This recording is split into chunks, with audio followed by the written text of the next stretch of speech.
وانتهى الموضوع. لكن من المفروض ان الحكم المساعد اللي هو الحكم الثاني اللي يدير بقيه المباراه ان يحتسب الوقت بدل الضائع هنا. فراس اوكي فراس الخطيب، الضربه الحره المباشره، ما في استعجال يا شباب، ما في استعجال. مطلوب الهجوم الان لانها في الوقت القاتل تنعش الامال، يعود الامل للمنتخب العربي السوري. دعوات يا الله، دعوات الكل، اللاعبين يدعون، المشجعين يدعون، الانصار يدعون. الوقت القاتل، يعود الامل، قد ينتهي الامل، قد يعود الامل، والامل الان معلق على الضربه الحره المباشره.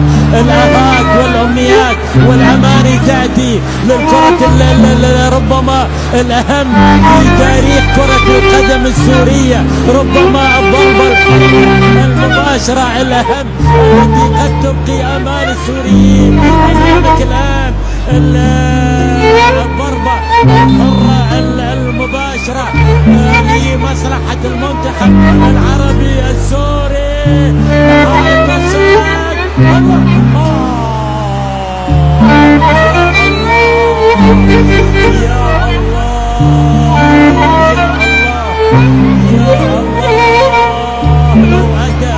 لو أتى الهدف الثاني جاءت الفرح، لو أتى نعم الهدف الثاني جاءت الفرح.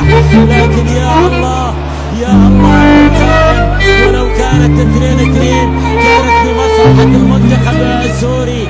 يتدخل القائم الايسر، يعني الضربة الحرة المباشرة. لما كانت 1-1 كان الامال انه يعني الى ضربات ترجيح، لكن 2-1 خلاص انتهى الموضوع، عملية ضربات ترجيح.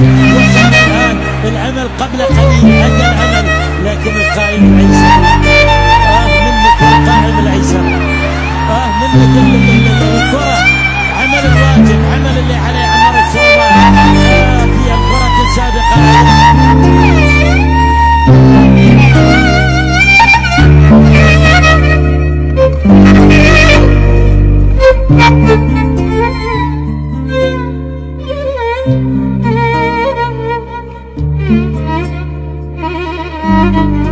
دقيقة 121 في المباراة رقم 120 لأبطال سوريا الرائعين اللي يصلون، وكانوا قراب الحقيقة من التأهل.